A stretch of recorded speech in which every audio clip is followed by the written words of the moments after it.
We're serving the wastewater, both residential, commercial, and industrial in the 4 or 5 surrounding counties around Pierce County. So home services is a big deal for us. Drain cleaning, septic pumping, alarms. But we also are really known in our industry to do the tough jobs. So we have ability to do the little stuff to training excavators to floating them in on barges and doing the things that nobody else can get done in the state. And Aaron, can you tell our audience how competitive the industry is locally? Oh, man. The Pierce County, King County, North Thurston County is probably one of the most competitive markets for septic-related services in the country. It's heavily regulated. Therefore, with regulation comes competition, which then comes with a lot of individuals starting up thinking they can do it really, really well in the septic space. So how many pumping companies are there right now? Well, last checked, we were north of 100 septic companies in the markets that we service. So what I would add to that is in Western Washington, specifically Pierce, King, and Snohomish County, we have more septic operators per capita than anywhere else in the rest of the world. So we have more operators located in this region. A lot of it does have to do with our Western Washington, or the amount of access to water that we have, the amount of shoreline that we do, the rules, the regulations, the enforcement. But what it's done is it's caused us to learn how to compete in a market that has more competition than anywhere in the country. And I look forward to talking more about that throughout the segment. As we have to compete here and we learn about others in markets where they only have 1 or 2 contractors to compete at. The way we have to look at marketing and what you guys have taught us through Valor and your program is like none other in the rest of the country. So often, when I speak to other advertising companies, they think of the Western Washington wastewater market compared to doctors and lawyers and having a market at that same type of level, which just is not heard of in the rest of the country.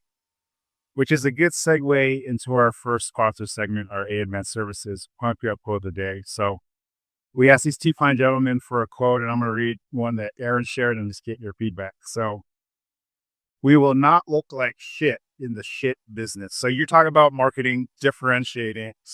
Obviously, it is the shit business, and there are shitty companies, literally and figuratively. Talk to us why you took a different approach. So it's all about the branding, the consumer image when you pull up, right? Andy and Josh formed a long time ago that the brand when we show up is going to set the precedence of how we're going to treat your property, what we're going to do to the infrastructure of your home, right? So to pull up in a rusty old truck with bolts falling off, you open the door and all the McDonald's bags and coffee cups fall out of it, it's not the way we're going to show up. We're going to show up pro. We're going to show up with the latest and greatest technology. We're going to make sure that consumer who found us, I guess amongst the other 110 different companies in our market, get the pro experience. So to go back, it's a mantra that we have within our organization. We will not look like shit in the shit business. We'll be prepared. We'll show up. Rigs will be clean. Outfits will be tucked in. We're going to show up pro. And I guess it almost shows too with the over, I think, 1,700 5-star reviews on Google. Mm-hmm. That's not an accident, obviously. No, it's not an accident at all. Right. We pride ourselves in making sure that consumers taken care of. One of our philosophies is take care of the employee, take care of the consumer. Everything else will follow. How many trucks do you guys run? As far as overall, we have 100 pieces of rolling stock that goes down the road on the pump truck side of it, including south, where we have 13 pump trucks. So when you market to that, there's almost like a culture you've built in, because I know how you guys take care of your employees. Can you just quickly touch on that, just from a generic business standpoint of why is it important for you to treat your employees as like family? Because I know, Josh, you're a big family guy, Christian values, strong work ethic, you're loyal to your people, and then your employees feel it when we walk in the building. Talk to us about how that is intentionally done. So our intent, this was something that was passed down by my father. That's something that Aaron and I have embraced over all these years. And that is, if our journey matters, then our employees' journey needs to matter as much. All right. So what's that mean to us? We had to break that down and truly unpack that. Well, for Aaron and I, much of our time growing our career and growing this company, we weren't there to watch our daughters go to the school events and the soccer games and some of those different things. We looked at the balance, right? We've all got to go to work. We got to get our 50 hours in a week, right? But we allow for a different approach because their journey matters. So we have some men that came to us and they're like, man, I take great pride and I get to take my kids to school every morning. But you have a policy that says we start at 7 o'clock. I'm not a good fit for this company. We have to stop and go, whoa, whoa, whoa, whoa. Yes, you are. We look at this in a bigger picture and go, wait a minute. What are your values that make you happy? Let's make your children happy. Let's make your wife happy. Let's put together a package that works. So we said we're not going to color inside of the lines. So we like to think that little things like making sure that the men and women can have start times that fit their family profile and serves them the best. That's something that we think makes a huge impact on people's lives. So the value of men and women being home at night, right, to be able to tuck their kids into bed. The good thing is we have situations where there's certain men and women that don't have families.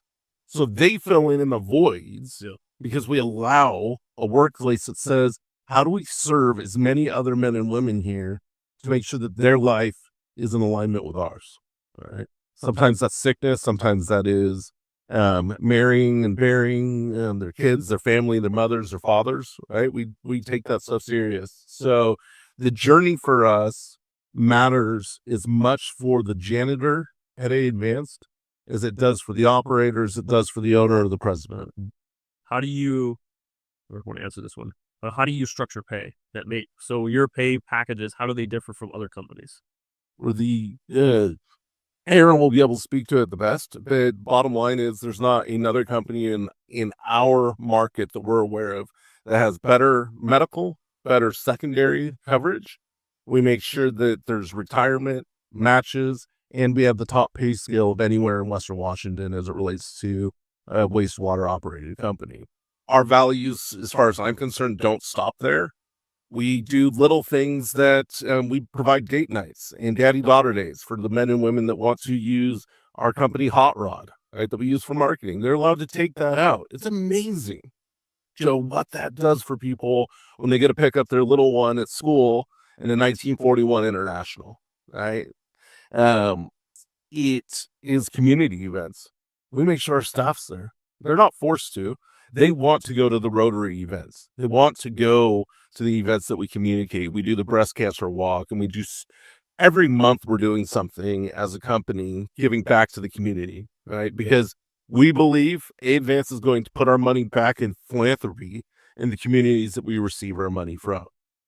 That same mindset is what allows our employees. We don't have to force anybody to go participate in the community. Right. They want to because it's a culture. Yeah. And it goes back to their family values that I think is a part of their overall pay in their benefit package. But generically there's a lot of service companies that'll tune into the episode. Yeah. And I know retaining talent is a issue. Like some people, they'll get poached from other competition. The culture Josh talked about from you in your seat. What is your thought on that, on how to retain employees or, we're going to take our next stage of growth. These are the things I'm going to do to add to our talent pool. We kind of hit on a little bit on both segments, right? We empower our team to show the vision on how to continue to grow their career pathway, right? Everybody's why is different. Joe's different. Joe's why is different than Galen's why, and Josh's why is completely different than 99.9% of Americans out there, right? So how do we identify the why? How do we make sure that we're curtailing their benefit package to their why? Yeah. So the gentleman whose value isn't the money side of it, it's the being able to be off work to see his daughter in the play. That's a huge why. That's a huge retainer program, right? We want to make sure we compensate at the highest level, and they know that they're not capped out. They have an opportunity to still grow their pay based on benchmarks or the qualifications that they choose to hit or strive for. Everybody's a little bit different. Understand the value that matters most to those individuals and make sure that you're doing your best as a leadership group to hit the check marks for those values. I would add that right, this is something that was passed down, was developed. It's something that we've looked at companies both in this region. Aaron has traveled throughout the country and looked at other companies to say, what can we do better? Yeah. Are there things that maybe we're not dialed in on?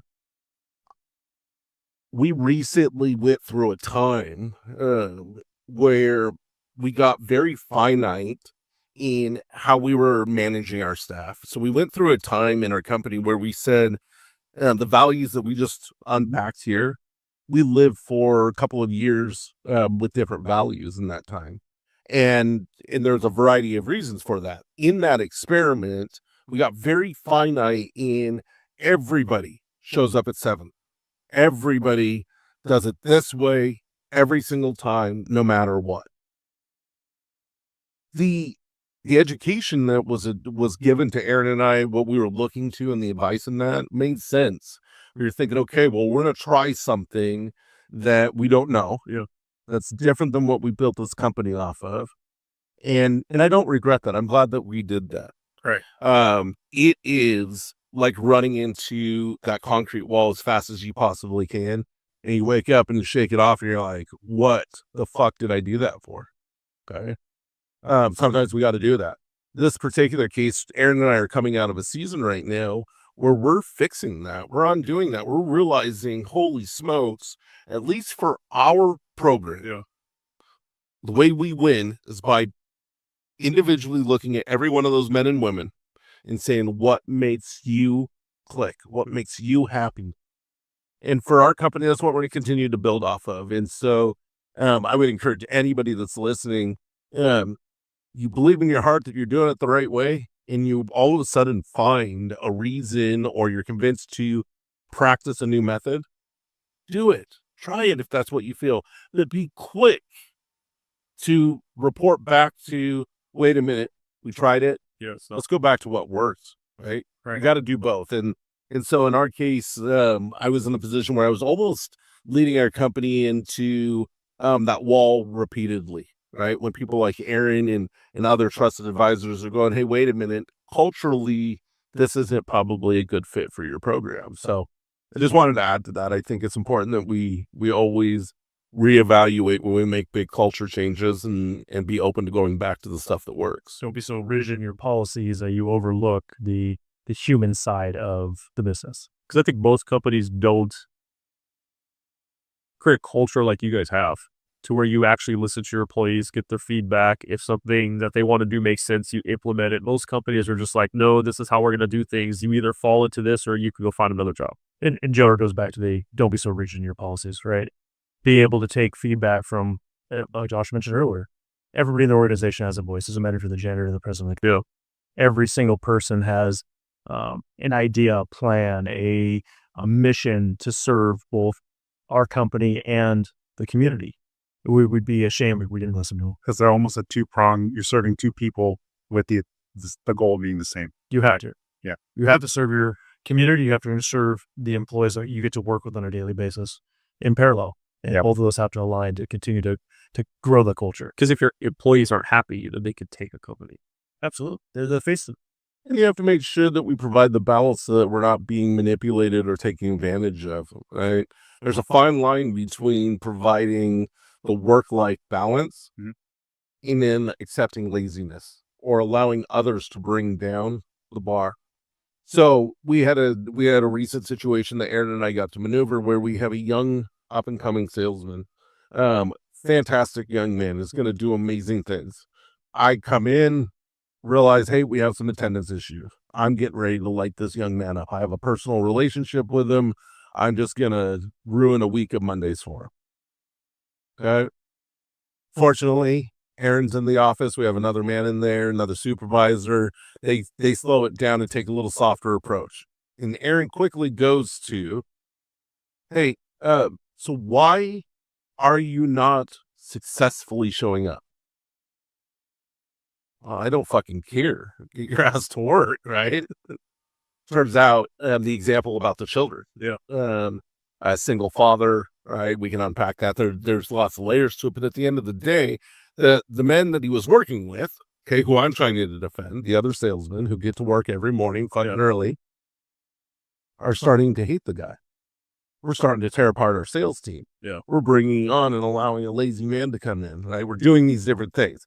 I say that because the moment that Aaron took control of the conversation, realized what the issue was, we provided a solution, but then it doesn't stop there.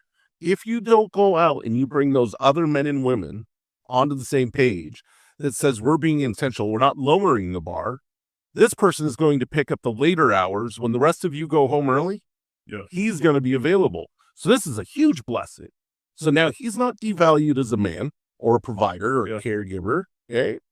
Our staff doesn't think we're allowing a low performer because now we went and said, guys, we're controlling the narrative. This is intentional. Yeah. And for a good thing. Right. So this negative moment all of a sudden provided more coverage, a better lifestyle, and more people are going to be winning. Right? Our customers are going to get the best product because we weren't so rigid that said it's got to be this way, much like many of us in the trades were raised. Yeah.